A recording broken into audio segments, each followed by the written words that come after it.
So I've learned this, is that if you say something with 85% certainty, guess what happens?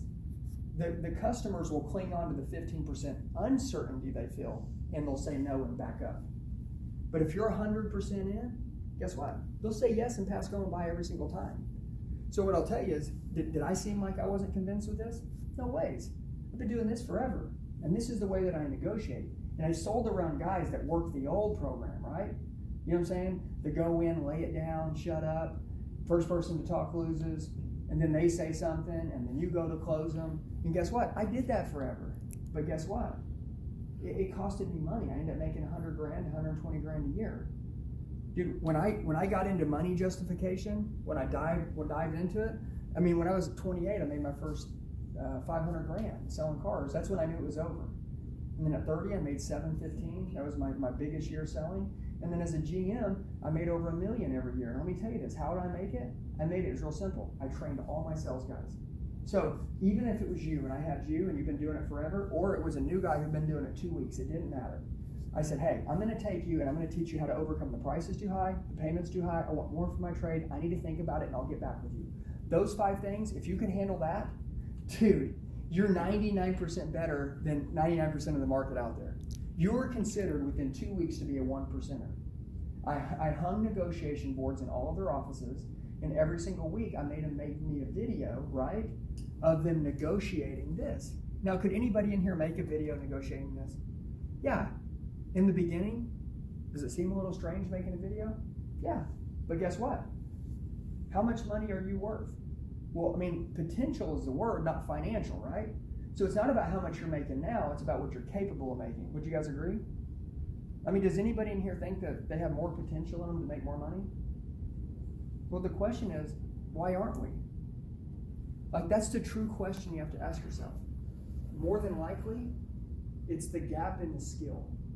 Okay? Like I said, the difference between where you are and where you want to go is usually the gap in your skill set. It wasn't mine, okay? And I'm a hard learner. So like I have to write everything down when I learn it, okay? So like you may have not learned new stuff for a while, but I'll tell you, you take this stuff, right? And you just write it down over and over and over again until you get it. You know how long it would take me to teach this to you guys? Dude, 2-3 days, but you have to practice it for 30 days to make it your own. Does that make sense? Like you don't have to sound identical to me, but you could sound the same as me, if not even better. And guess what? When you're talking to somebody and they say the payment's too high, dude, you're like, oh my God, there's gas, there's warranty, there's a credit card, you're finding it everywhere. So when they say it's too high, you just run. That's okay, I don't need it. Or is this mine? Read the last 3 texts. This is from my wife about Spencer. Oh, the sweet. 22 years old kid. Oh, okay. How you see that? Yeah. That's what I'm talking about, baby. Well, I need to think about it, word track.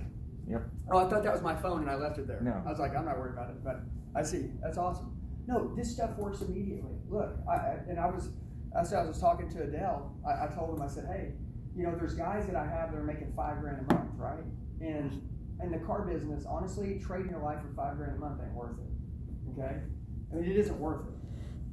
You should be able to make $10,000, $15,000 a month, $20,000 a month, $30,000 a month at any age. I don't care whether you're 35, you know, like whether you're him or whether you're him. It doesn't matter. You can start right now. And honestly, being older, I sometimes wish I was older because you have wisdom. You actually can slow down, but you got to have a word track to follow. And then younger guys, they're all over the place, so they don't expect them to be as good as they're supposed to be.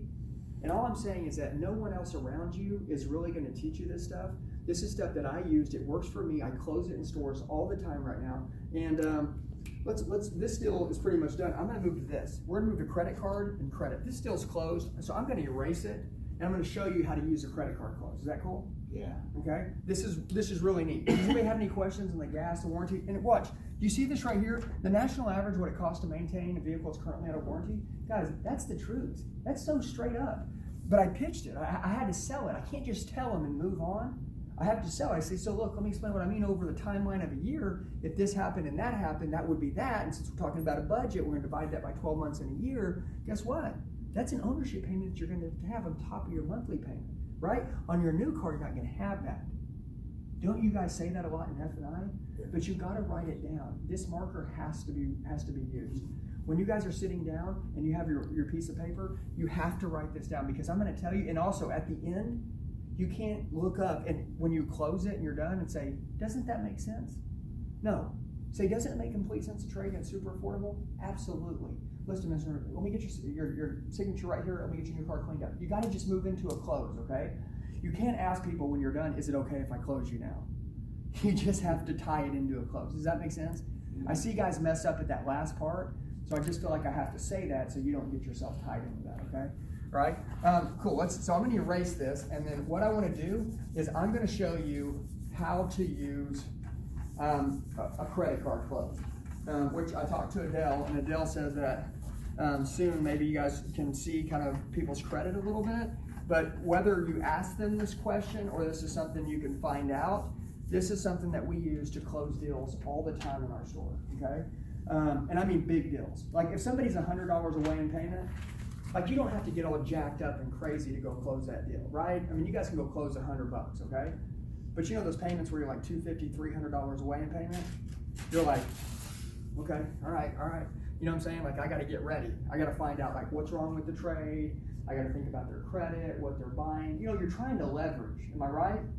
You're trying to find an angle in, right? There's always a way in. You can't go in the front door, come to the back door, go through the side window, figure out how to get in.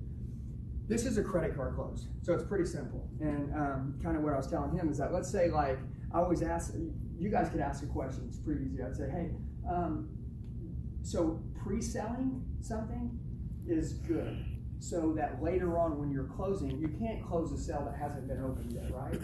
So when I say this, like this would be a question. So I'm writing up your deal, right? And you know, obviously I could ask some questions like, you know, how many miles do you drive a year on this new car? How many miles do you drive a year? Why? Because I'm thinking about the warranty, I'm thinking about some stuff, I'm thinking about the close form. I mean, I could ask some great questions like, you know, hey, you know, in the last year, what are some things that you've done with your vehicle? You know, I could ask some questions to kind of probe for some information, because you're definitely not going to get a chance to ask those questions when you're negotiating, right? Because then they think you're leveraging it on them. You got to ask them early on when there's really no motive for it, right? It's just small talk, it seems like, but you're remembering all that so you can use it here, okay? But I could ask a simple question. I could say, hey, you know, I want to ask you something. Obviously, credit cards are great. Do you guys have a low balance, maybe a low balance credit card or something like that? Sometimes they'll answer that. If I looked at credit, I would be able to tell you. I was telling him if we could see credit, I'd be able to just find that low balance credit card. And let's say they owed $800 on it, right? And then it was like an $85, you know, minimum payment. Does that make sense? And what would happen is, well, let's say I've worked a guy up and I got him to $300 a month. This is just an example, and he's at $400 a month. Well, if I'm at $300 and he's at $400, I'm about $100 difference, right? I've gone through my gas, I've gone through my warranty, I'm like pitching everything I can, and I can't get him there.